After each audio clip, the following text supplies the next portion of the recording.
Okay, all right. Well, let's go ahead and open circle.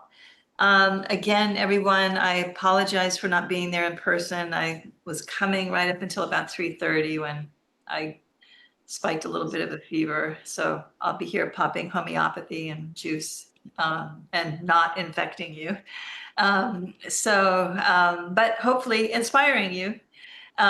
So let's go ahead and open circle. The sun is a circle. Sun is a circle. Oops. The moon is a circle. The moon is a circle. The earth is a circle. The earth is a circle. The drum is a circle. The drum is a circle. We are a circle within a circle. We are a circle within a circle. Thank you, everyone. I'm so happy to be back after, well, we did have one event during the summer, but after our little bit of a break since last spring, where we've been looking at this series of classes which is called the intersection between Buddhism and Shamanism. And I just want to thank again everyone who keeps the Dharma Collective going, Melissa, Noam, Julie, everyone there who works so hard to keep the doors open and to provide a place for us all to learn together. So I just so appreciate that, and so appreciate being invited and being part of your Sangha. And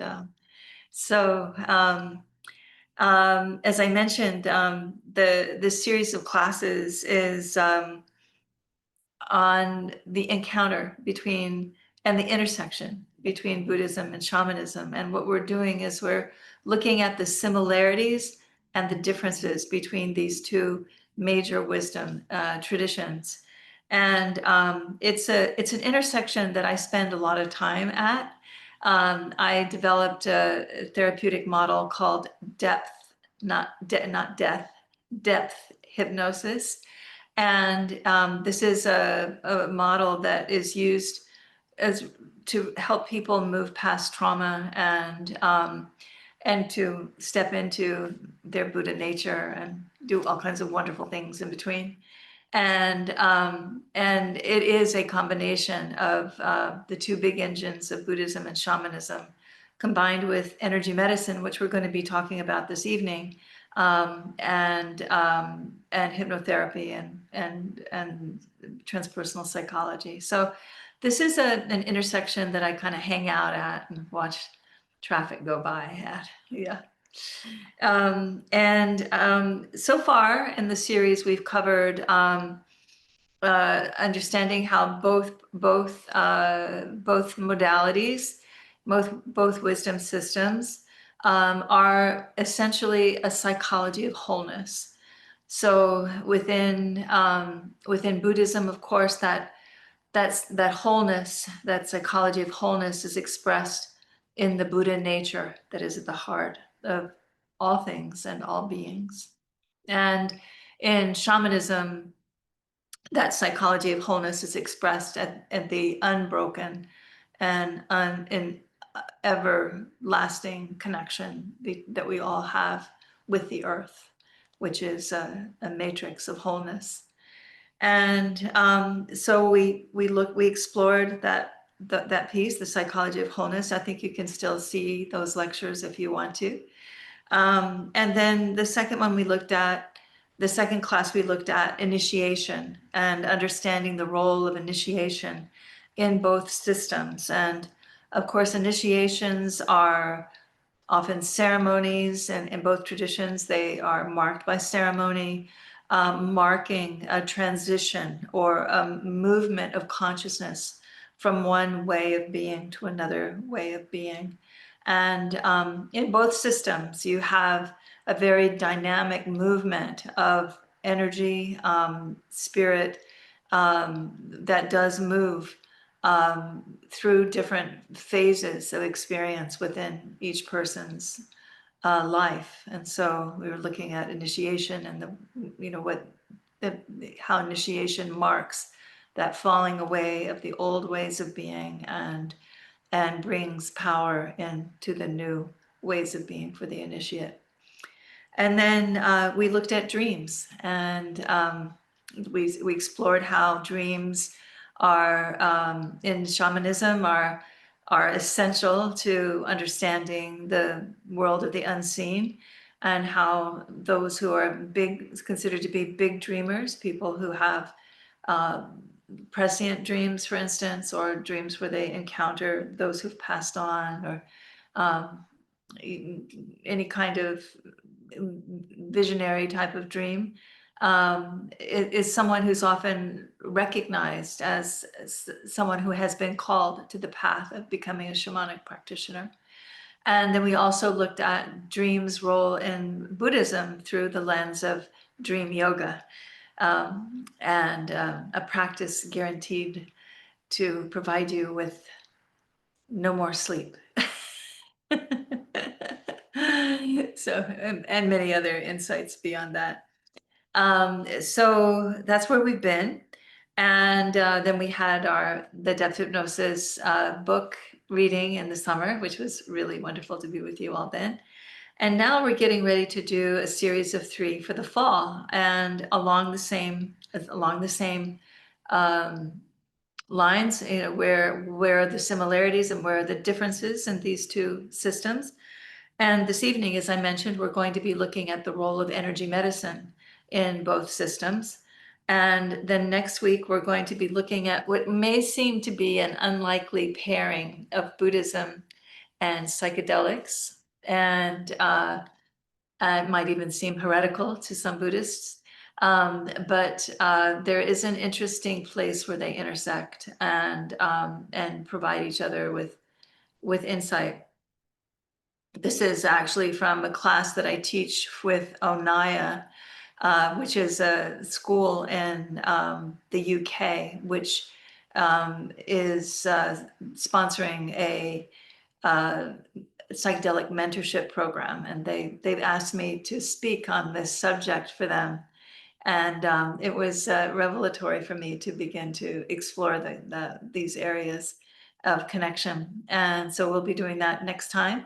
And then in the last of the series, we'll be looking at mediumship and the way that both systems work with mediumship, and the ways in which that mediumship is similar and that which is different. So yeah, that's what we're doing. And I'd just like to take a moment also to talk about a few other things that are happening at the Sacred Stream, where I teach most of the time. I'll be teaching a class. It's actually already started, the Applied Buddhist Psychology class called Entering the Stream. So we're looking at Buddhism from the psychological perspective.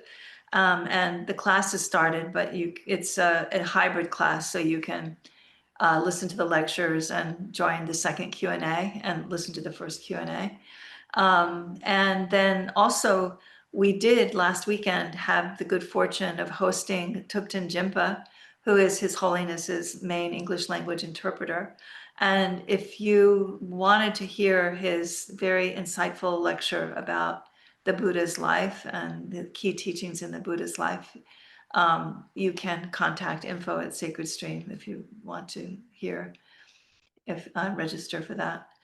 And then there's a really big event coming up at Sacred Stream this fall that I wanted to tell you all about, which is Thupten Tenzin, Khyentse Rinpoche Thupten Tenzin, who is Jinpa's first student, is going to be teaching a class of virtual pilgrimage, where we're going to be kind of moving from some of the main places in Buddha's life. And Thupten Tenzin will be giving a teaching in each of those that's related to the Buddha's experience in each of those places. So in Lumbini, where he was born, he gives an amazing teaching on reincarnation. Where he attained enlightenment at Bodh Gaya, he talks about the enlightenment experience. And I have to say, I know that enlightenment experience. We've all heard it many times, but I was on the edge of my seat as he was teaching it. These are recorded lectures that you can listen to and join in a live Q&A on October 4th. And then we also look at the Heart Sutra coming out of his experience at Varanasi and Bodh and of course the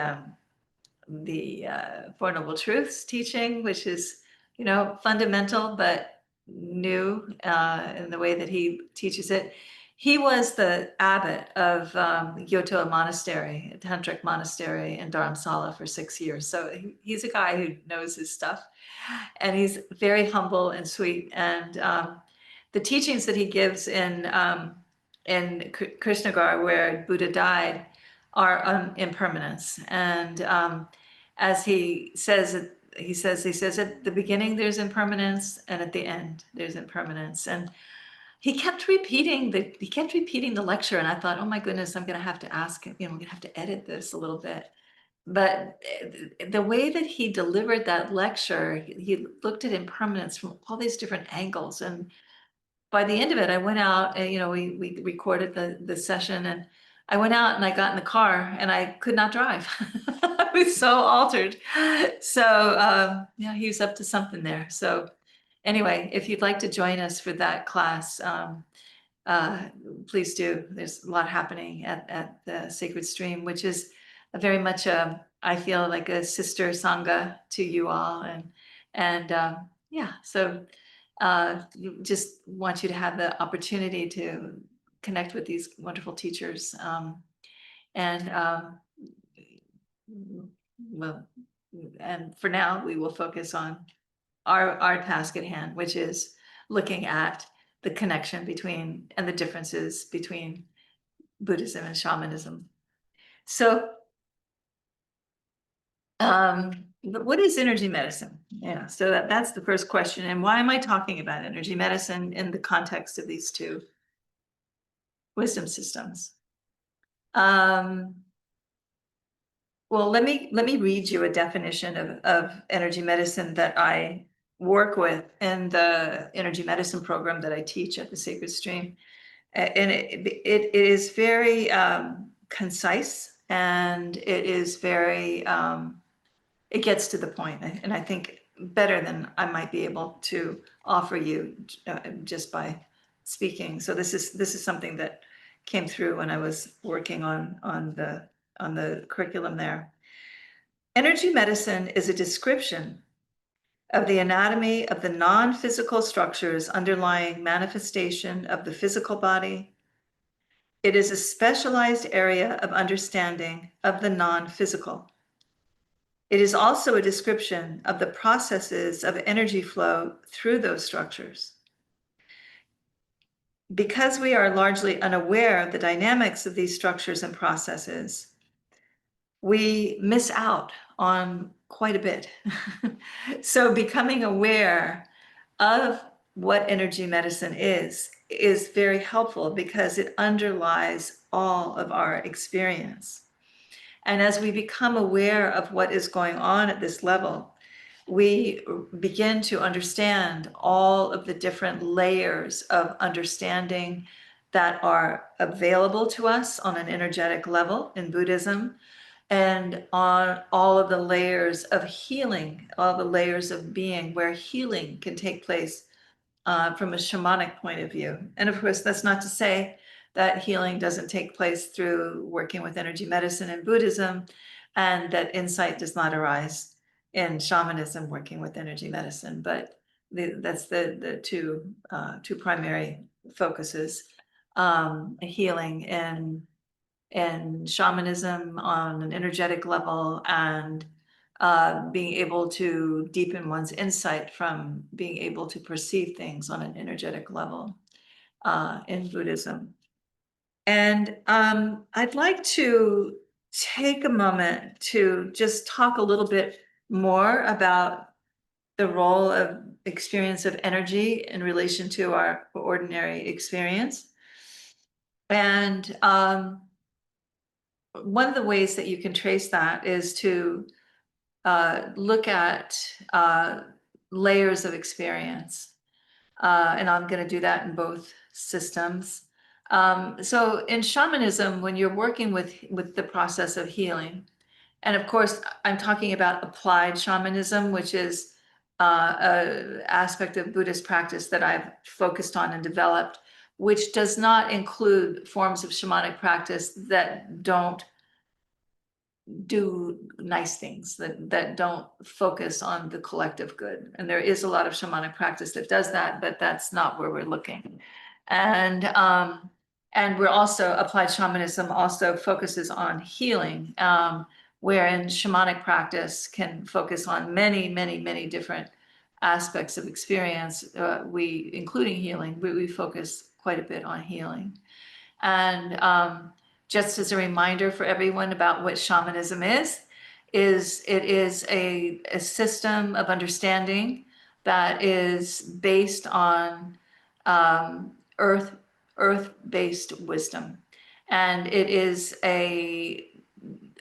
a process of understanding the world through the teachings of the earth. And shamanic practitioners the world over are trained to be able to listen to primarily the unseen powers of the earth, and indeed, of course, all of the material forms as well.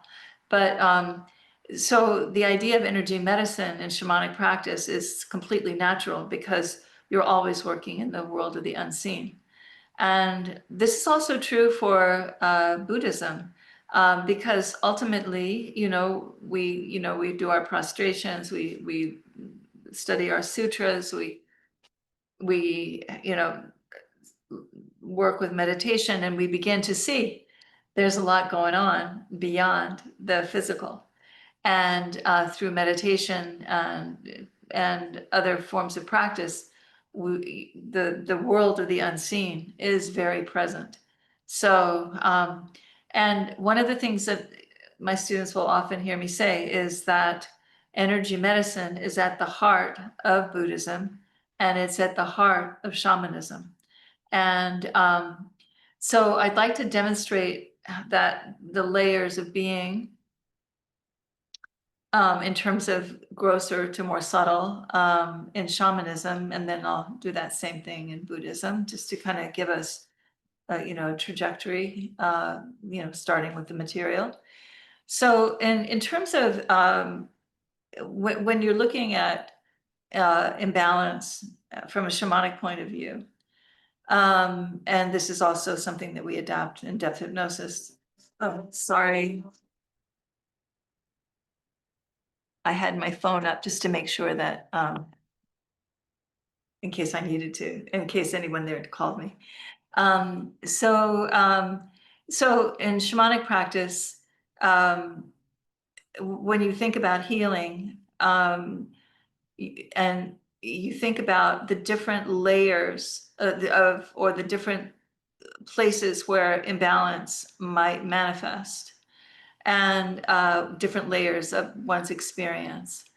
And in general, if you have some kind of experience on a spirit level that is dislocating or traumatizing, and such as having a shock or having some kind of trauma, and if you don't deal with it, it will move to the mental level. And so then you might have problems in terms of the way that you think about things, or the way that you conceptualize things. And if you don't deal with it there, it will move to the emotional level. And so you might have something more like a depression, or some of the post-traumatic stress symptoms come up. And then if you don't deal with it there, then it will often become a physical manifestation, and in the form of a disease. So and so when you're working in both applied shamanism and in depth hypnosis, you can work with a lot of different manifestations of imbalance, because it's understood that wherever the imbalance is manifesting, that it's also manifesting on the spirit level. And in applied shamanism, you're always, you know, you may work with someone who has, let's say they have digestive problems on a physical level, and they might be from a shamanic practitioner, they would probably be given herbs or plants to help with the digestive issues. But then they would also probably look into, you know, understanding what's going on a spirit level. Was there some kind of upset on an emotional or mental level, or some kind of shock to the spirit that may have contributed to this physical problem? And so, and again, you know, you might have something manifesting on a mental level, and you might work on that level. Let's say someone has like an OCD problem, you know, where they're looping, mental looping. So you can meet them there shamanically, working and in depth hypnosis, working to help break up the looping with various things, you know, various ways of healing, working conceptually with words, or working to move energy out of the mental sphere so that it'll stop, you know, catching. But then you would also work on the spirit level to try to understand, you know, what is happening, why is this looping starting, what started, what happened on a spirit level that triggered this mental looping. What is this mental looping trying to medicate or heal or manage for the person, right?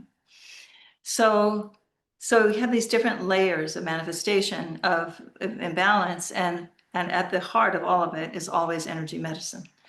And another way to understand these levels of subtlety in Buddhism is you have the form body, you have the physical body. Here we are, and then we also have the subtle bodies that are very much elucidated and worked with, and especially with Tantra and Vajrayana practices, where then you would be working and understanding that there's a subtle body, an enjoyment body that is infusing and around and moving beyond the physical body. And then I remember I mentioned energy flows. That's a place where you get a lot of energy flows moving in and out of the system through the enjoyment body. And then you have the truth body, which is the most subtle aspect of the self, which is ultimately connected with the clear light, with the ground luminosity. You know, we might in shamanism call that the universal flow. So these layers of being in Buddhist practice are also important to understand, because you can, with Buddhist practice, one of the things that is emphasized, especially as you get into Mahayana Buddhism and to Vajrayana Buddhism, there's this emphasis on understanding things at a more subtle level, and working at a more subtle level to purify the different types of obscurations that may be happening on an emotional or mental level, to purify them on that essential energy medicine level, with clear light, with, you know, working with the clear light, moving clear light through the system and through the different kayas, or the different bodies, to help bring balance and to help the initiate, or the student, or the seeker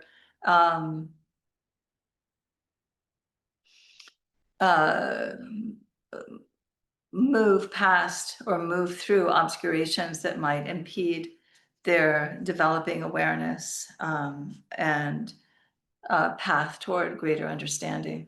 So, and, you know, hopefully, you know, to attaining some notion of nirvana, maybe, if we're lucky, you know. We always hold out that hope, right? Um, so, um, so this is where, you know, this is this is laying out the foundation of energy medicine and how it works in both systems. And I'm going to do some talking about energy medicine, specifically in shamanic practice. And then we're going to do a meditation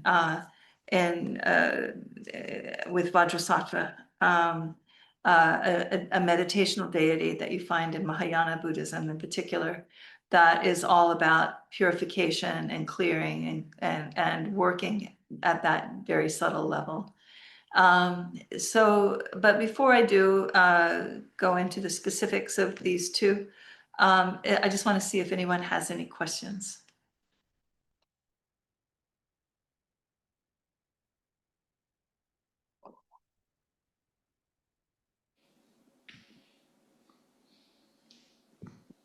Doesn't look like it right now, Isa. Okay. Thank you. Okay. So I want to talk specifically about what energy medicine looks like in shamanic practice. So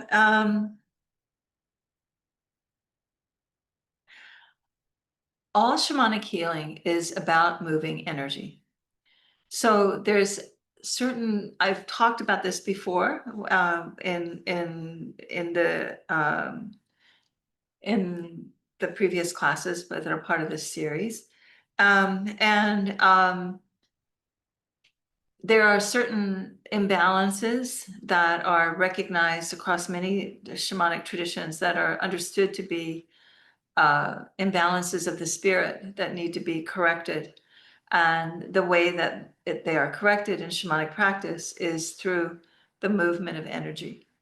So, and energy expressing itself in light, expressing itself in sound, expressing itself in the elements of earth, wind, earth, air, fire, water, void. And there's a tremendous amount to learn about how to work with light, sound, and the elements and healing. And if you're interested in learning more about this specifically, there's a class that's on demand at the sacredstream.org website called The Fundamentals of Integrated Energy Medicine. If you want to drill down a little bit more deeply there, there's some information there. But when we're working in the on the energetic level in shamanic practice, and we're trying to understand the heart of the imbalance, wherever it's manifesting, if it's manifesting mentally, emotionally, physically, or spiritually, we want to try to understand what's happening at that subtle level, because that subtle level is the place where you work with the medicines of light, sound, and the elements. And so, for instance, you've heard me talk about power loss,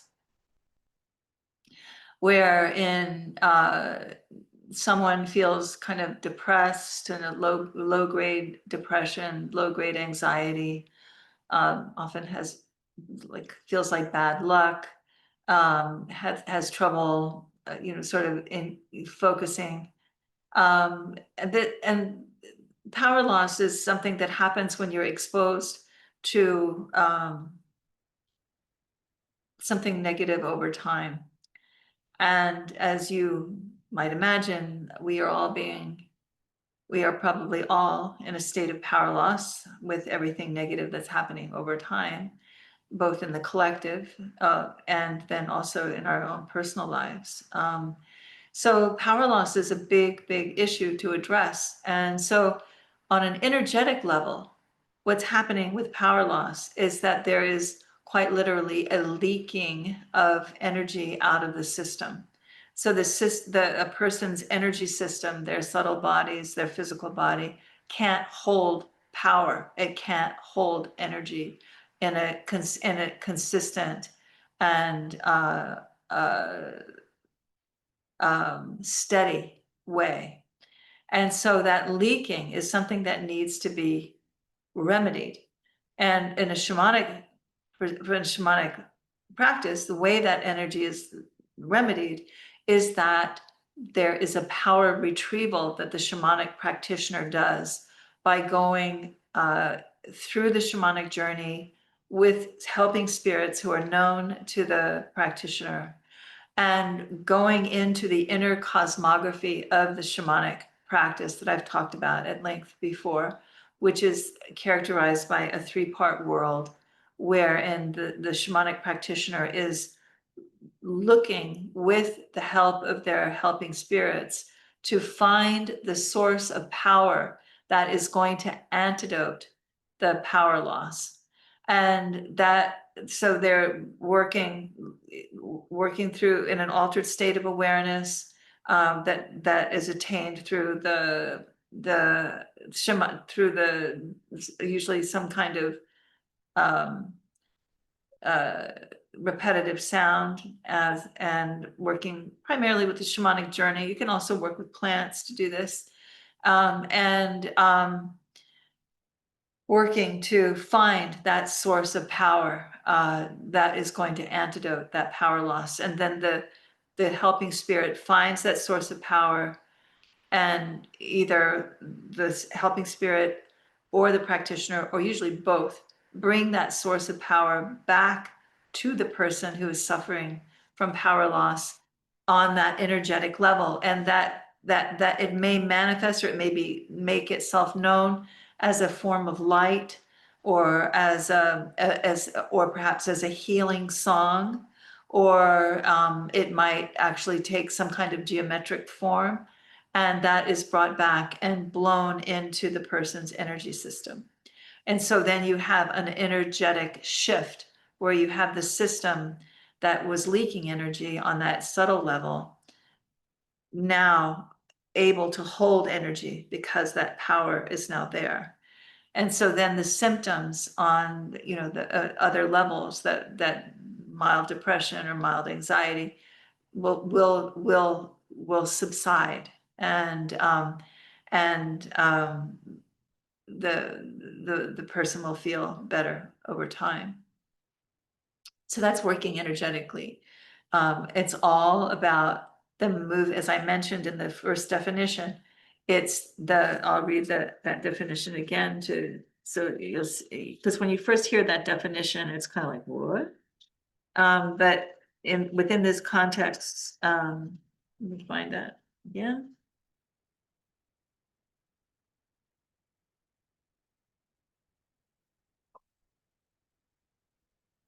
It is here.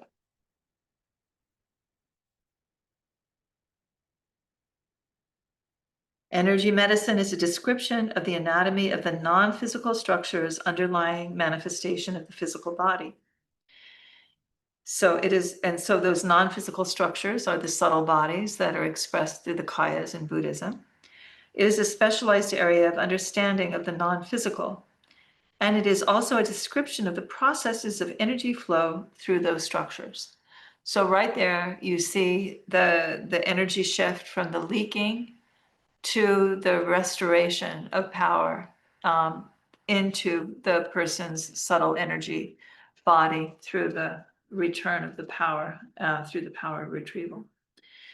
So so that's the form of energy medicine healing that is at the heart of shamanic practice. And you've also heard me talk about soul loss and soul retrieval. And the soul loss is another, across many shamanic traditions, you have soul loss recognized as a major contributor to imbalance, especially imbalance that manifests as nightmares, flashbacks, any kind of experience of shock, or like the inability to get over shock, because soul loss always occurs when there is excuse me, when there is a trauma of some kind, such as someone being beaten up, or somebody being raped, or somebody being just yelled at in a really nasty way. That will create a soul loss, which on an energetic level looks like part of the person's energy, which is referred to as the soul part in shamanic practice, part of their energy being lost. Like it leaves them, it leaves their energy system and it goes outside their energy system. And so they're one of the reasons that they have the flashbacks and the nightmares is because that part is often lost within the trauma that occurred, and it's having trouble coming back, so it's telegraphing back to the person. So in that case, so you have on it, so here you see the energetic underpinnings of, things like, flashbacks, nightmares, addictions are ways of trying to medicate this experience. And what you would do on an energetic level, working shamanically, again, the shamanic practitioner would work through the shamanic journey, moving through into non-ordinary reality through the journey with their helping spirits. And they would look for the soul part, the energy packet that has gotten separated from the rest of the person's energy system. And it would be the helping spirit that would locate that that soul part, and that packet of energy. And then the shamanic practitioner and the helping spirit would then bring that packet of energy back and blow it into the person's subtle energy system again, so that the symptoms of trauma response would subside. So again, that is affected. You're getting a change on the physical level, or the manifesting on a physical level of the mental or emotional problems by addressing the issues on the spirit or energy level. And there are so many practices in shamanism that are about affecting change or affecting healing through the movement of energy in the subtle bodies. For instance, we have extractions where you're pulling out some kinds of intrusions that are in the symptom in the person's energy sphere that might be causing disruptions on a physical level. For instance, many diseases have a component. All disease has a component of experience that is expressed primarily on the energetic level. And by doing an extraction of that aspect of the disease on the spirit level, you give the person a real fighting chance to overcome the physical manifestations of the particular disease they're working with. So there's extractions, there's energetic interference release, where you have some form of energy that is stuck in someone else's form, in someone else's subtle body. This is sometimes called, I don't like the word because it's got way too many connotations and misunderstandings around it, but I'm not even going to use it. But it's spirit. You can think about it as spirit attachment, where you can work with the spirit that's attached to someone in a body and help the spirit move on through energetic processes. Again, there's the flow of energy moving through the subtle body structures that affects change on a physical level of where the symptoms might be manifesting. And the symptoms, for instance, of a spirit attachment, or loss of time, big mood swings, and inability to hold boundaries well with other people. And there's just so many processes. And I teach all of these things in the Applied Shamanism program at the Sacred Stream if you want to learn more. But I just wanted to kind of give you an example of how, multiple examples of how energy medicine is functioning at the heart of shamanic practice. Before we head into our meditation with Vajrasattva to look and see how energy medicine's functioning in Buddhism. But before we do that, I just wanted to see if anyone has any questions so far.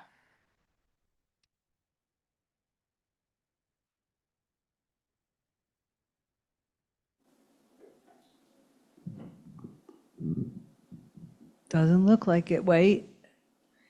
Sure, Tori? Okay, I think All we're right. good. we're good. Yeah. We're good. Okay. Hopefully this is making sense to all of you. It is nice to have a little feedback, some question feedback, but I can manage. I can manage.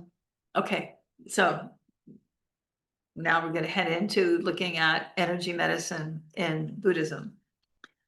So again, we have in both systems work so much in the altered state of awareness.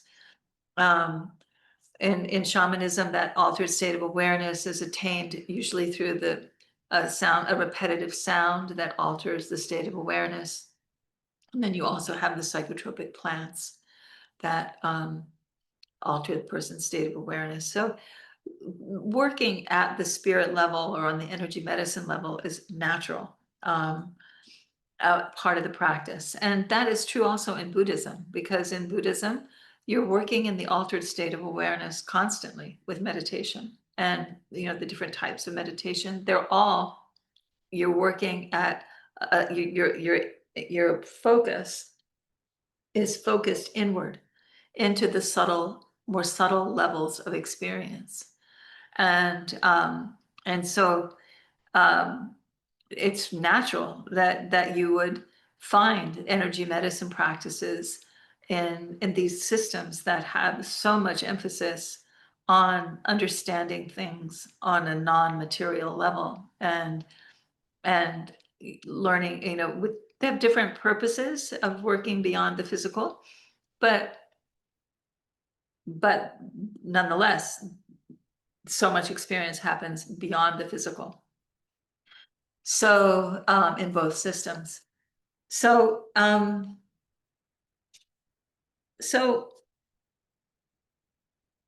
as I mentioned, you really run into articulations and expressions of energy medicine in Buddhist practice in the Mahayana schools, and more specifically the Vajrayana and Tantric schools of practice, where there is an active focus on understanding those non-physical structures and the energy flows through them that are expressed in Buddhism as the three kayas, the three bodies, the truth body, the enjoyment body, and the form body. The form bodies manifest, but there's subtle aspect to the form body as well.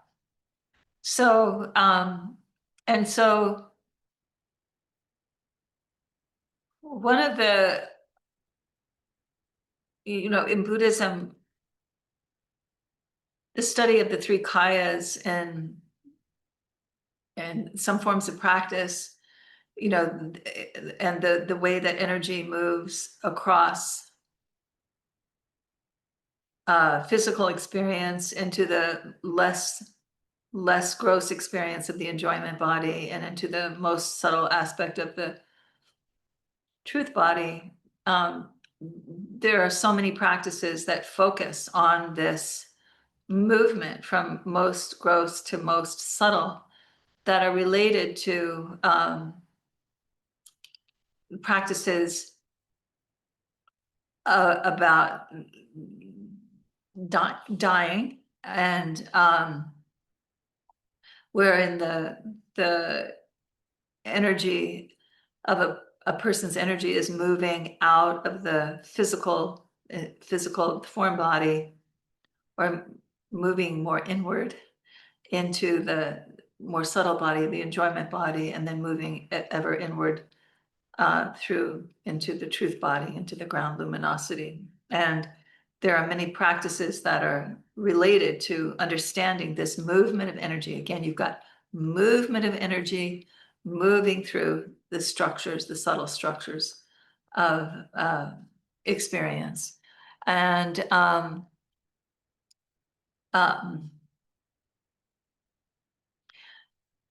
so that's one area of practice you see in Vajrayana, Tantrayana practice, working with the kayas, understanding, for instance, how the 5 pure lights are related to the 5 elements, and how the expression of the 5 pure lights is an expression on a more subtle level of the 5 elements. And then a lot of the meditative practices there are focused on tracking that the most gross expression of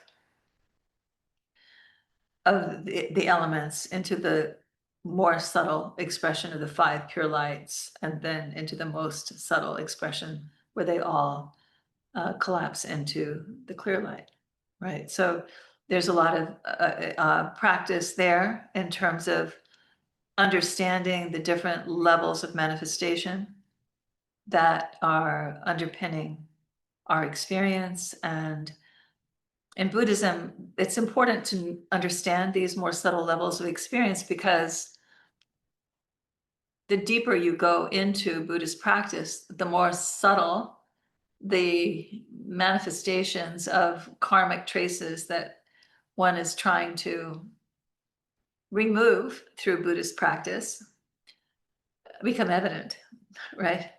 So, so a lot of interest in moving to the most subtle levels of experience and being able to maintain awareness at those levels, and to be able to work in different ways. But one of the big ways of working is with a meditational deity to help with the understanding of that movement of awareness across the different levels of subtlety. And also to help with opening and purifying at the beginning of the practice those levels of experience on that subtle level, so that you can move ultimately into the ground luminosity, or the truth body, without too much kerfuffle at the time of death. I mean, that's the idea, right? It's a big focus in Buddhist practice. So I thought that we would start this is so huge, like both of these things. I mean, I'm sort of, it's kind of crazy that I'm talking about in both of these wisdom systems, that I'm like talking about this aspect of practice, in an hour-and-a-half lecture, because it's so huge. It's all enormous, and there are other, but there's ways of going more deeply. I mean, this is just an overview, and I do teach a class called Worlds Beyond Death, that I'll be teaching this fall, where we really work with the kayas. And then I had the whole energy medicine program at Sacred Stream too. So I don't want to leave you hanging. I don't want you to think, oh, this is all you can ever know. I mean, and of course, there's many other fantastic teachers and many other programs that come through the Dharma Collective that relate, have teachings related to this. But maybe not quite so specifically as the way that I'm talking about it. So I'm just trying to give you resources. I'm not trying to, I just want to make sure that you know that when I say there's so much more to know, I don't want you to feel like then you can't know it because we're not going into it right now. Yes, you can know it. And you can, with your own practice. I know many of you have spent a lot of time already in these realms, working with the meditational deities to help you understand things on a more subtle level, and to understand the importance of working with light and with sound, once again, in Buddhism, to move energy and to clarify energy and to restore energy into a person's subtle body system. So to that end, I'm gonna kind of I'm gonna from that big overview, I'm gonna telescope in now, looking at a particular deity, which is Vajrasattva. And Julie, if you could put that picture of Vajrasattva up, that would be great. Yes, will do. Thanks. Thank you. So Vajrasattva is often one of the deities that's referred to as a gateway to the Tantra. And the reason that Vajrasattva is considered to be a gateway to the Tantra is because in tantric practice, there's so much power and movement through the different layers of experience, as you are moving into more and more subtle ways of understanding yourself in the world, that it's really important to remove as many karmic traces or obscurations that you can, so that you don't get buffeted around. The more subtle you get, the more subtle your practice. I'm sure many of you noticed this. The more subtle your practice, the more buffeted around you get by even minor obscurations. And so the idea is to kind of clear as many obscurations as possible, to assist the initiate, the seeker, the student, in moving into a place where they can manage being in that deep and broad experience of clear light and clarity and ground luminosity.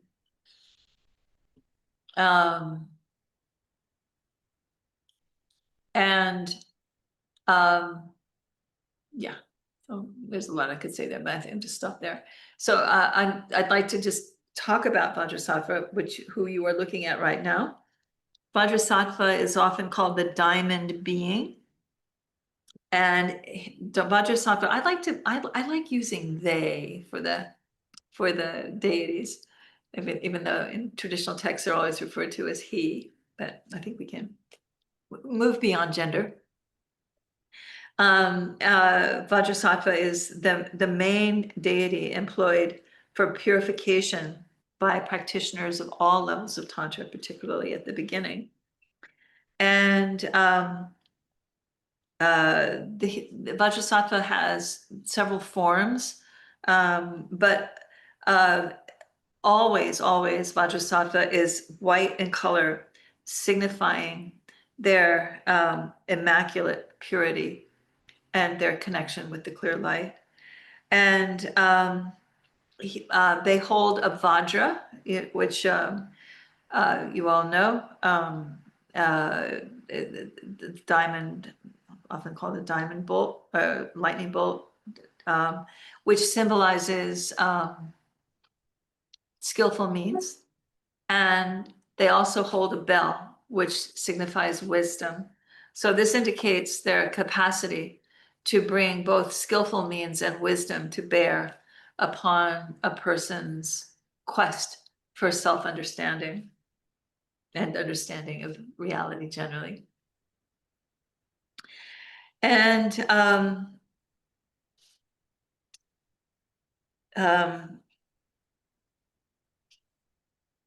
so I would like to do a meditation with Vajrasattva, and this meditation is a traditional meditation that is inspired by some of the text in a book called Images of Enlightenment by Jonathan Landau and Andy Weber. Wonderful book for understanding the Tantra, if you're interested in understanding the subtle ways in which meditational deities and Dharma protectors and big fields of intelligence and power that you find in Vajrayana exists. So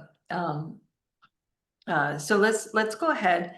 There's also one other thing that I wanted to say the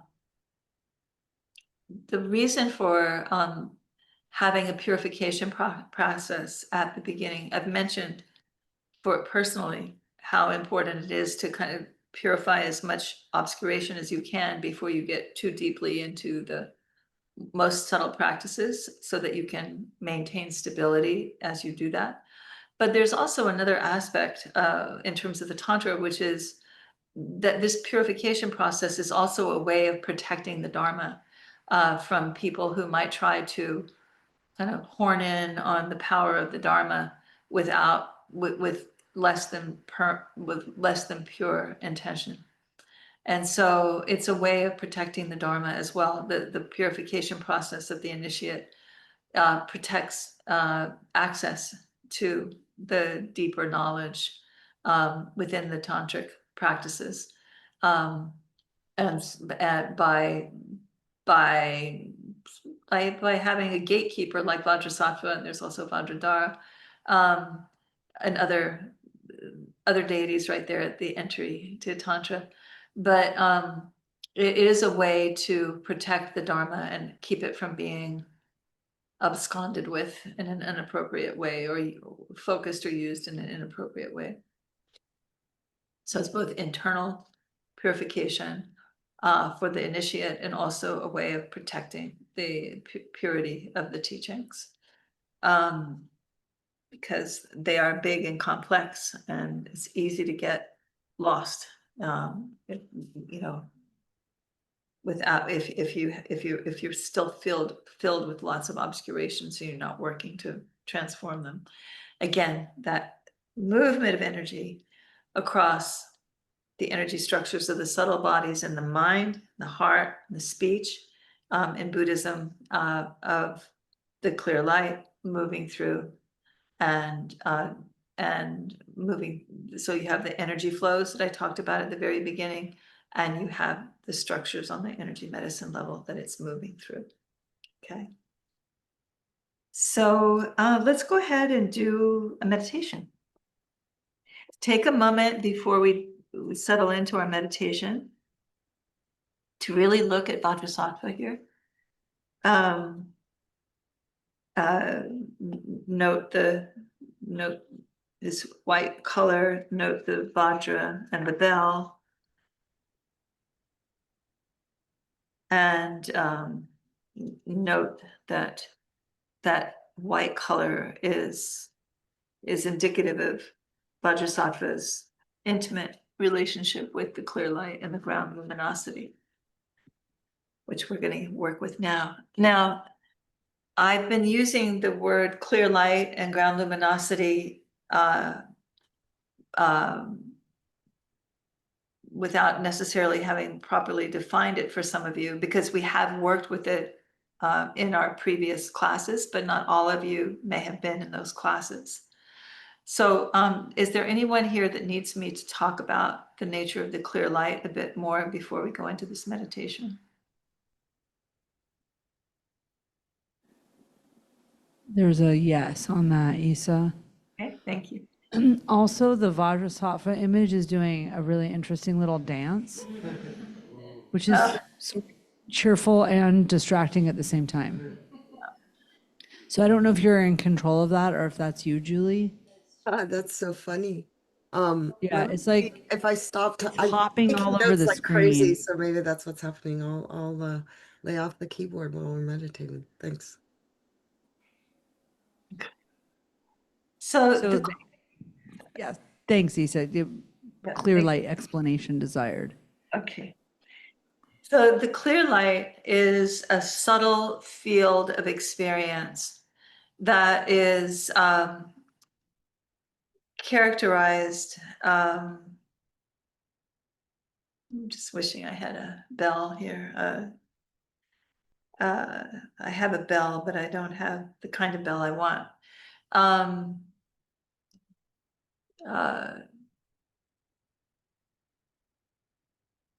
So the clear light can be perceived through any of the senses. Even though we think about seeing light, it also has a tone to it. It has a kinesthetic experience that you might experience when you encounter it. And it is a very subtle form of light that's often referred to as a transparent light that is very still and yet and full of power. And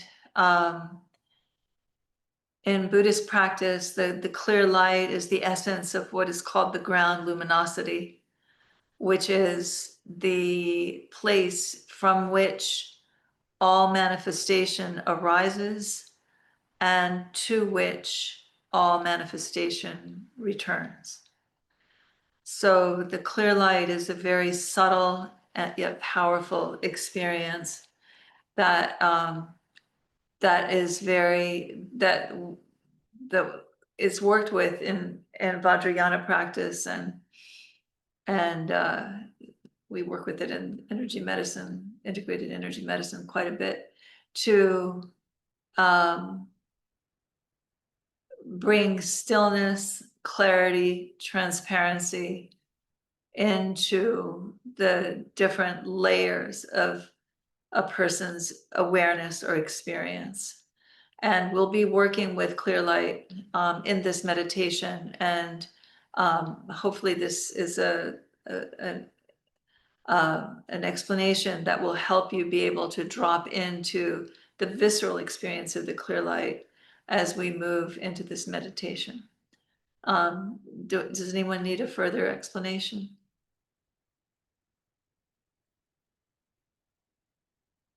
Okay. All right. Okay, so again, observe the Vajrasattva image.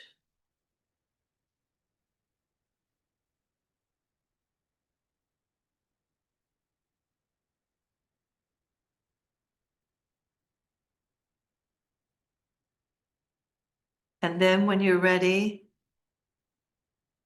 just allowing yourself to let your eyes close and find yourself sitting with your back straight, your feet on the ground, or in cross-legged in your lap.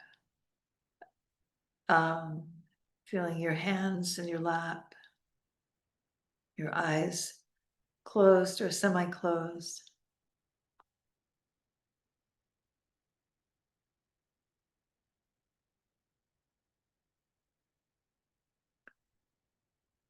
And just beginning to notice where your breath is.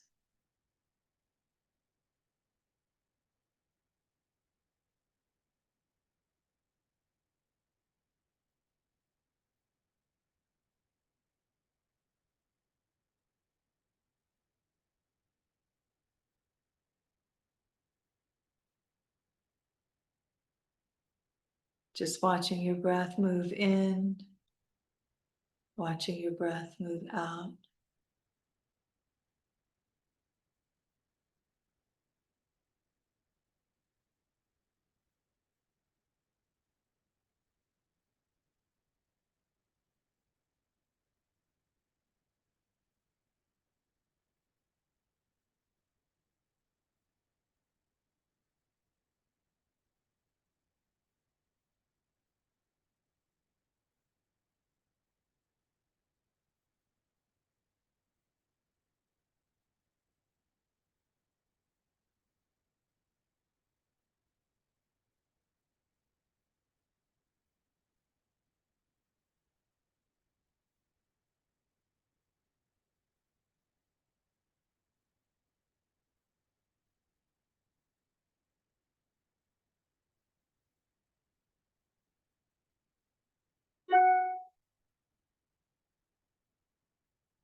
Just allowing yourself as you settle into your breath and feel that openness that emerges as your mind settles in your breath.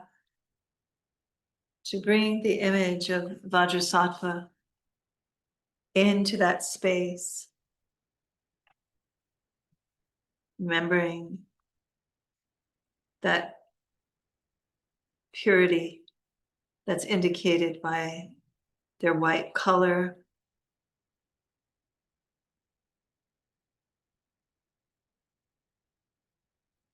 knowing that they hold a Vajra symbolizing skillful means in the left hand, and in the right, the bell of wisdom. Sorry, the right hand has the Vajra, and the bell of wisdom is in the left hand.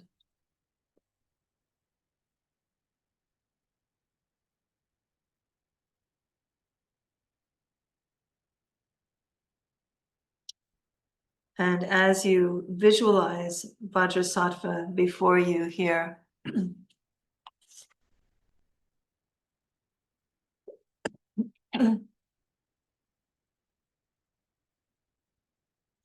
just taking in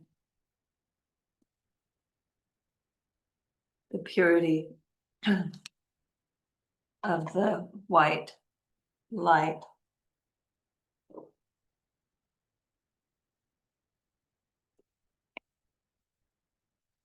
Expressed in the form of his body or their body.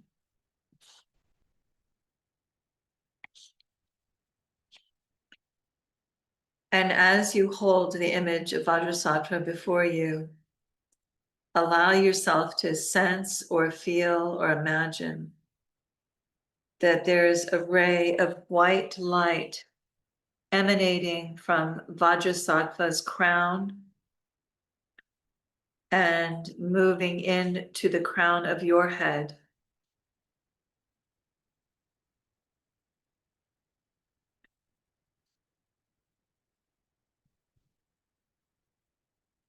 And allow your body to fill with this white light,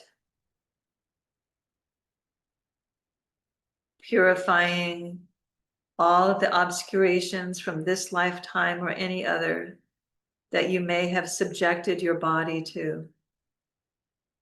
Any moments where you may have rejected or hated or allow your body to be harmed or violated at the hands of another or of yourself, or where you may have harmed or violated another's body.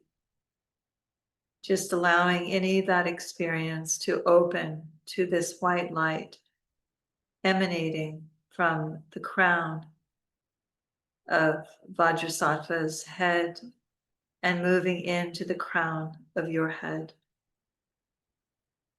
Knowing that this is a process of purification. And you can say the sound Om, if you like, to help focus the clear light, this white light, this transparent light here into your body. And just moving through any kind of difficult experience that you may have had related to your body. And just asking this white light, Vajrasattva's crown, to move into your crown and fill your body, your head, your face, your shoulders, your neck, throat. Feeling that white light flowing all the way through your arms and hands, down through your chest and belly. And you may want to take some deep breaths as you draw that clear light into your chest and belly, your back and spine, just allowing this clear light emanating from Vajrasattva move into your body, into any place where your body's been harmed for any reason. And just bringing that same clear light down through your hips and bottom, down into your legs and feet.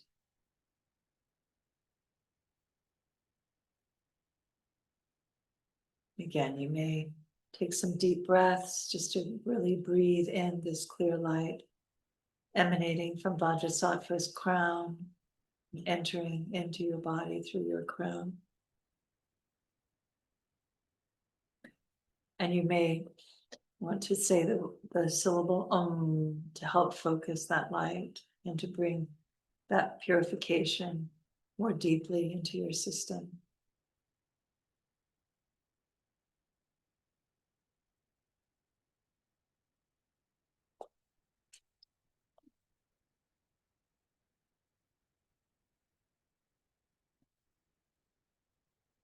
And just feeling all the subtle levels of your experience that are being affected here. The clear light. As you focus now on Vajrasattva's throat,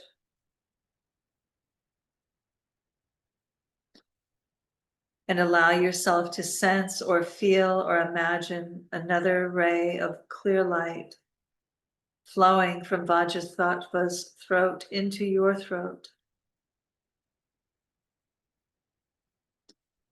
And feel this clear light almost like a nectar,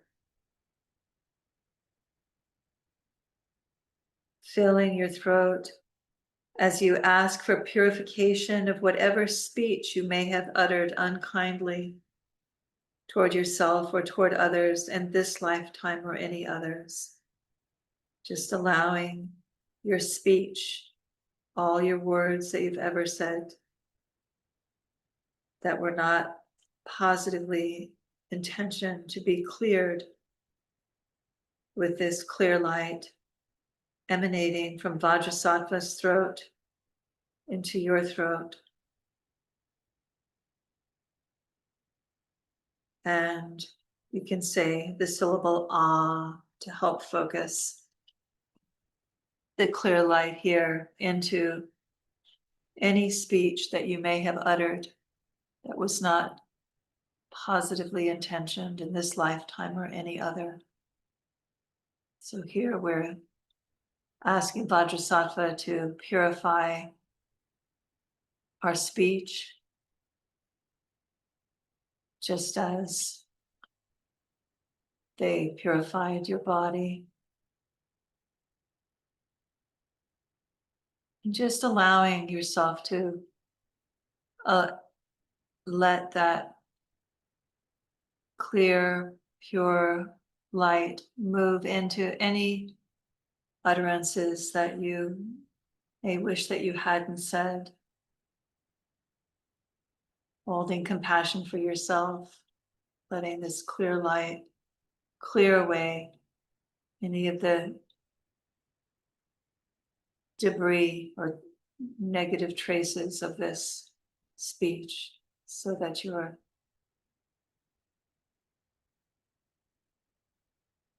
speech is purified. This clear light emanating from Vajrasattva's throat into your throat.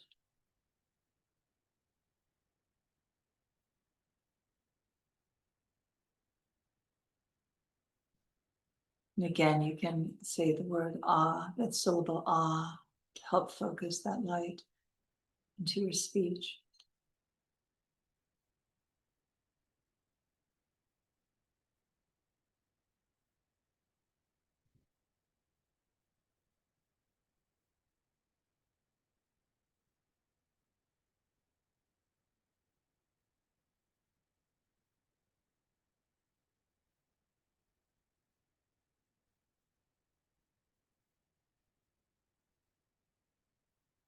And then when you're ready, allow yourself to focus on Vajrasattva's heart.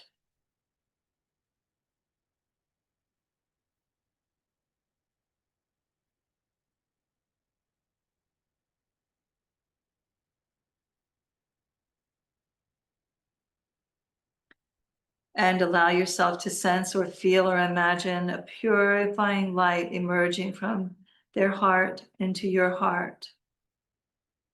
And here they're purifying with this clear light any moments where you have allowed your mind to be harmed, or where your mind has been harmed by someone else's mind, where you may have rejected your mind or allowed your mind to be focused in places that are not entirely positive. And just allowing that pure light to move through your mind, clarifying any experience where your mind has suffered.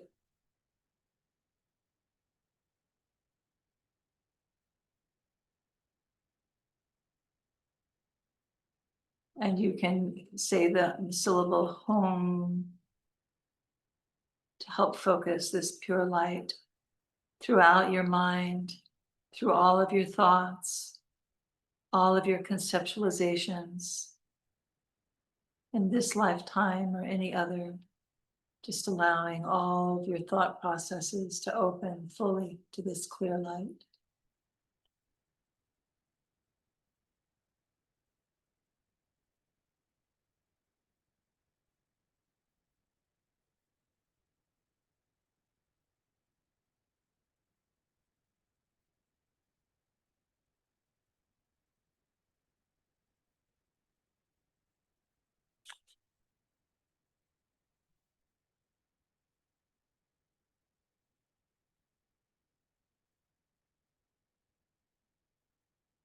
Again, you may want to bring your breath, draw your breath into your mind, into your heart, as you draw the clear light from Vajrasattva's heart into yours.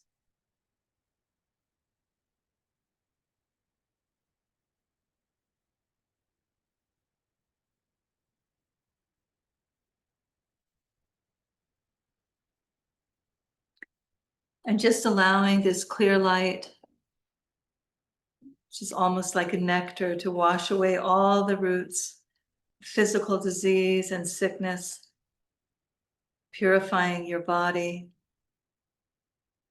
allowing this light to wash away all the roots of any experience where your words have caused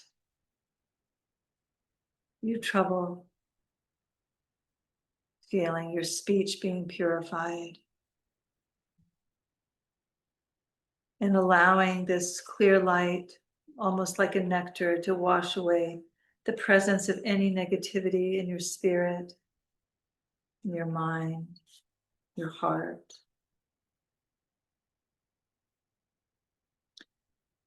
Knowing that you are clearing, with Vajrasattva's help, your body, speech, and mind with this clear light. And just letting yourself rest here.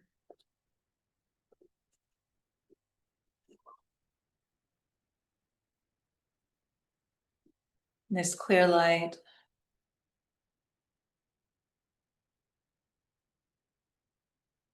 Bringing the clear light throughout your being, using your breath to draw the clear light, Vajrasattva's crown, from their throat, from their heart.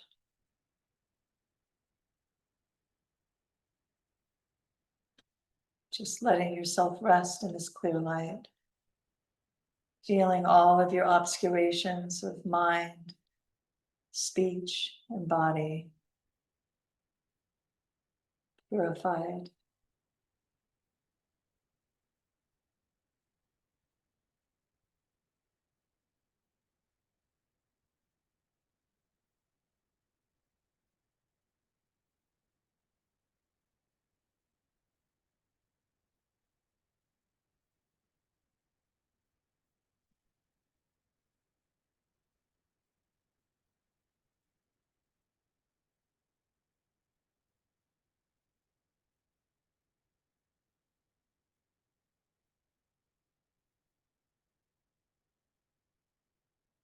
And then when you're ready, just coming back to your breath, letting go of the image of Vajrasattva before you and just returning to your breath.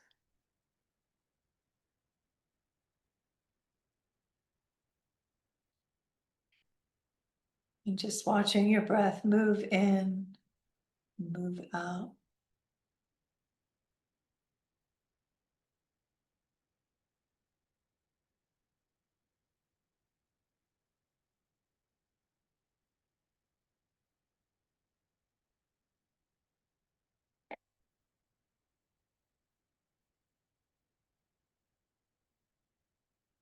And beginning to feel the surface under you again. And just following your breath as you exhale back out into the room, taking all the time that you need to maybe stretch a bit, come back into the room.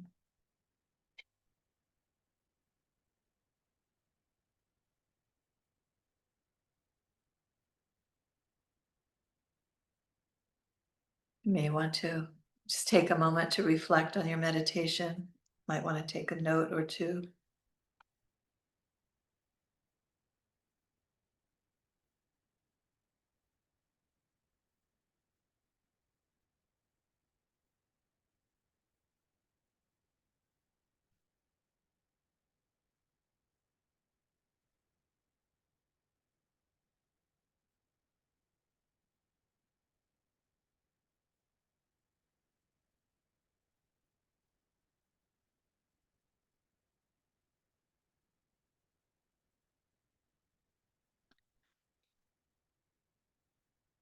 And if anyone has any questions, you can put them in the chat or comments.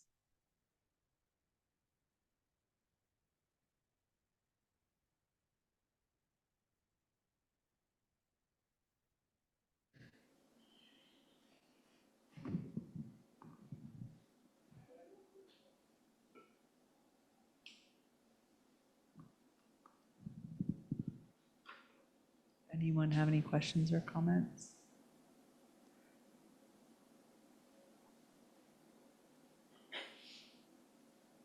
Right.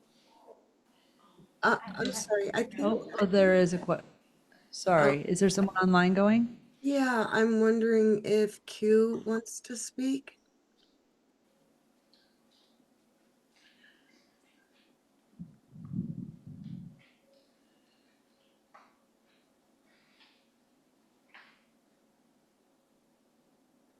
Possibly not. Sorry. Hi, Isa. Thank you for the meditation. I was curious when we were focusing on Vajrasattva's heart to our heart. You were talking a lot about mind, and I wanted to better understand that connection. Yeah, I know it seems a little odd, right? But the heart is the center of the mind in Buddhist practice. And so it's like it's sort of like encompasses, it's like the center of the mind and the spirit. And that's why.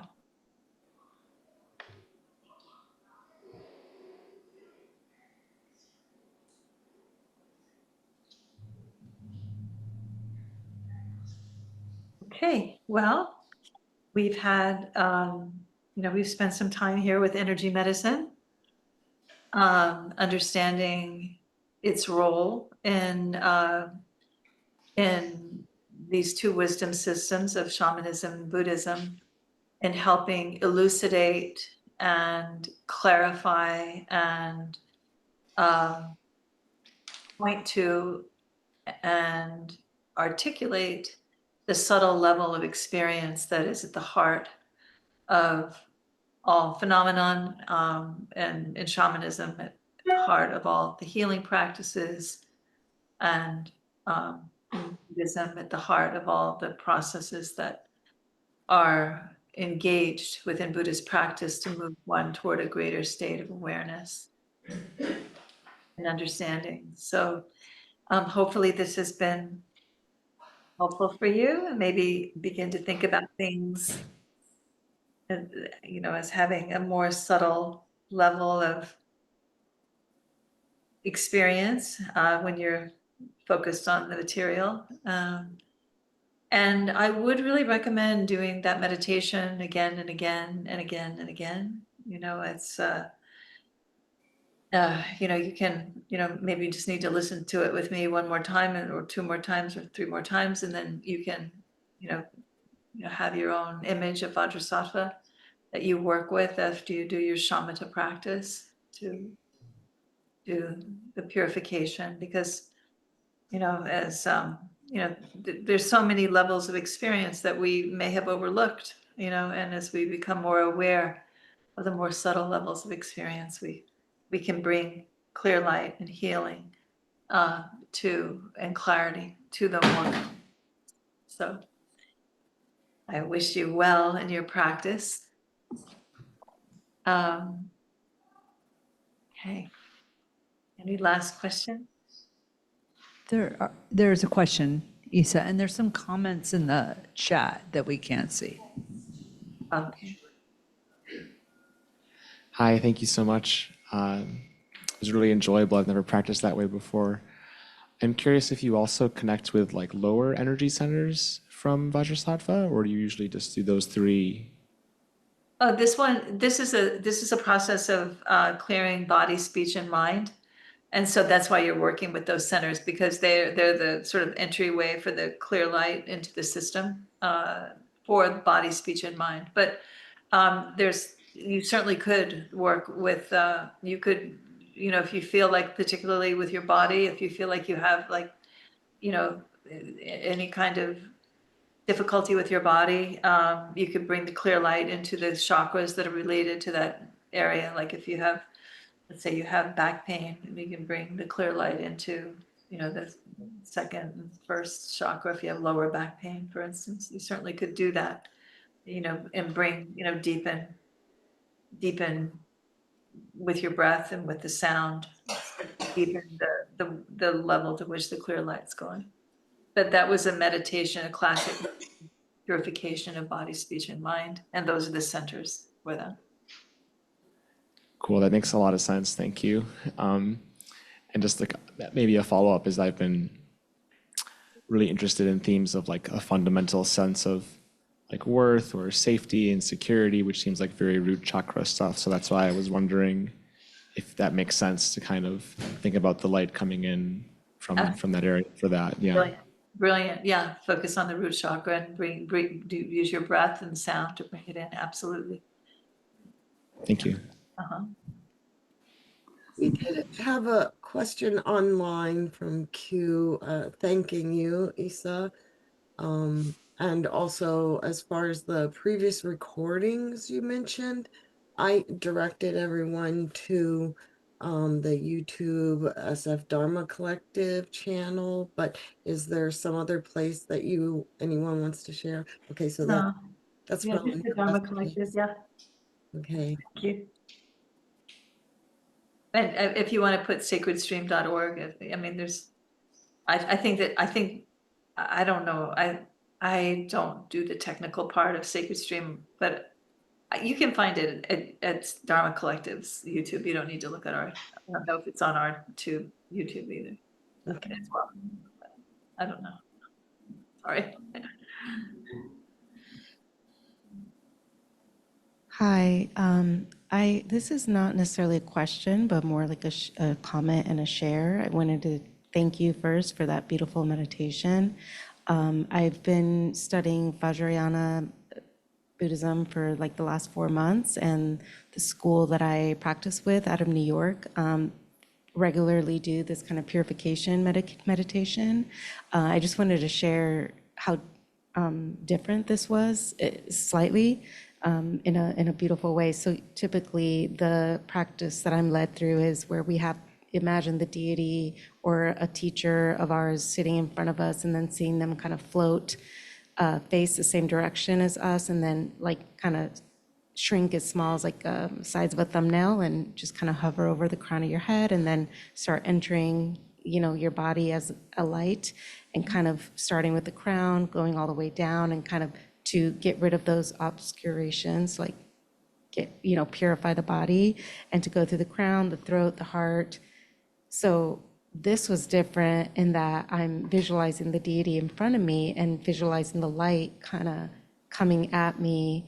I thought that was really cool and different than how I typically practice. So thank you. Yeah, lots of different ways to practice. Yeah.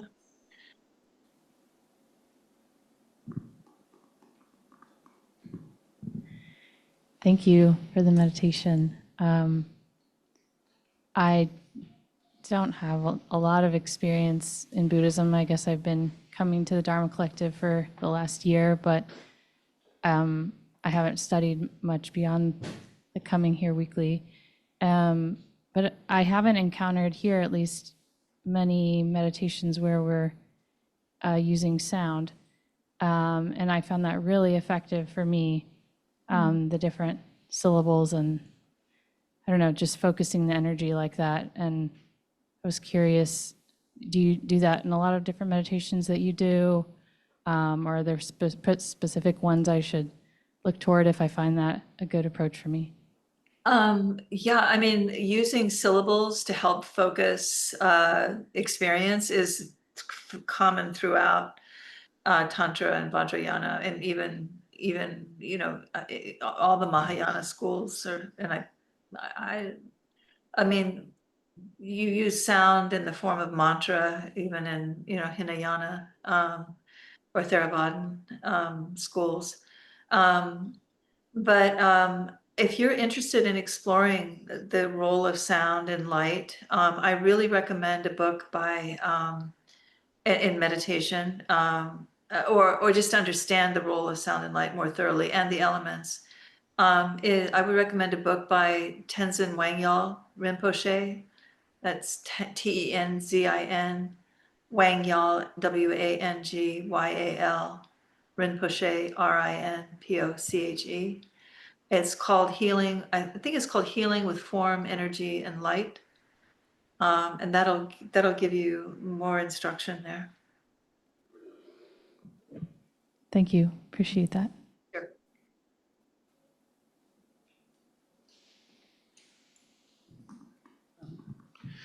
Hi, thank you. I was wondering, I guess, going back to earlier when you were kind of talking about more like the shamanic tradition, my understanding is that a lot of those practices have kind of at least two people involved, right? There's a shaman, Right, helping yes, to heal somebody else. Right. Whereas in the sort of meditative practice, there's, I guess there's me and Vajrasattva, I guess. But I wonder if sort of in your experience or in those, in any of these traditions, if there's kind of a, some difference in, do some problems or are there cases where you really do need another sort of person's energetic presence? Or is there in sort of, I guess, some of the meditative traditions, the idea that you could, in theory, just sort of sit with Vajrasattva and go all the way by, yourself in some sense? It's a really good question, and I'm glad you brought that up because I meant to emphasize one of the different, I get so into the similarities or, trying to elucidate similarities that I often forget the differences. But with shamanism, it's true. You're somewhat in traditional shamanic practice, the shamanic practitioner is moving the energy around for the person who is the client or the person who is asking for healing. And in Buddhism, you're right. It's you and the deity. But you can work. And so the question, is it necessary to have someone else help you in shamanic practice? One of the things that I really like about shamanism is that it provides, and deity meditation as well within Buddhism, it provides a sense of companionship. you know? I think a lot of Buddhist practice can be very isolating, especially for Westerners who are already psychologically isolated. And so it's not the best thing for them necessarily to be more isolated through meditation. Uh, you know, or that sense of isolation needs to be addressed so that they can rest in the meditation. But in some forms of shamanic practice, it's understood that um, that the helping spirits are moved by the entreaty of the practitioner to help the person. So that's like the request on behalf of the person is something that is empowering to the process. And also, it's important to note that sometimes people are just too sick to do it on their own, you know, and that's when you really need to have someone there, either in the form, you know, of a shamanic practitioner moving energy for you, or in the form of you know, someone guiding you through a meditation rather than being able to hold the meditation on your own. When you're not feeling well, it's hard to do that. So, you know, there's different, you know, different reasons, different times for working alone and with another, but even shamanically, you can work, you know, I always ask people when I'm teaching them to learn how to work with another person first, like when you're learning how to do a soul retrieval or how to do a power retrieval or extraction, learn how to do it with another person first so that you can work with your own guides on your own system and understand better the movement of energy through having experienced it with another person. But again, you know, there are times to practice alone and times to practice in concert with a practitioner or a helping spirit or a deity. Cool, thank you. Hi, thank you as well. And I have a question. What are your thoughts about dancing or sexual relations as a way of healing, and also, yeah, and other ways to work with other people, I guess? That's a huge question. And I don't want to open it up right now because it's late. And I mean, if you want to ask that question next time I'm here, it's huge. That is a huge, huge question. And I think um, uh, like I don't feel like I can really make any comment on it with any kind of clarity without a lot of explanation. So it's not because I don't want to answer the question. It's just such a huge topic. And Issa, it's 8:37, and Oh, so okay. I just want to be thoughtful about your health because you're not feeling well. Thank you. I don't think we have any other questions, is that? So we are so grateful. Just so you know, we didn't tell you, there was 23 people in the room Oh, and 5, I think, online. Yeah, if I can but count properly. I think it was more like 20 some folks online. Oh, wow. Yeah. There was a lot of people online that we didn't see Yeah, wow. that's in the right. room. Sorry. Yeah, so I just want you to know that. Thank you. Yeah, so if there's anything you want to say to close us out, Yeah, and yeah, then I we'll just do wanted my, Just before we yep, close out, could I just mention that I did put into chat for folks online, but also for folks in the room, you can go to sfdharmacollective.org/donate. We have a practice of dana and it creates community. There's no minimum giving, but if you can give some, you can go to sfdharmacollective.org/donate, or also there's folks and things to help you do that. Yeah, thank you so much for your donations. You know, it's really important for me to be able to support the Dharma Collective with my teaching, and also you know, sometimes I take some of the donations too, which I put into our scholarship fund at the Foundation of the Sacred Stream to help people who want to learn more. So your generosity is really, really appreciated. And the Dharma Collective does something that, you know, that is difficult. They are holding down the light. They are holding down the practice in, you know, in the middle of a very complicated time and place, and there's all volunteer run, and so appreciate any donations that you can offer to help support this really, really important organization, so of the Dharma Collective. So thank you for your generosity. And again, thank you everyone for all you do to keep the Dharma Collective alive and thriving. We're going to go ahead and close circle now. The sun is a circle. The moon is a circle. The earth is a circle.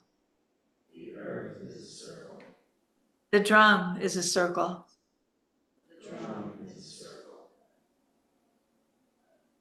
We are a circle within a circle. And the power of this circle remains a non-ordinary reality. You can call upon it at any time.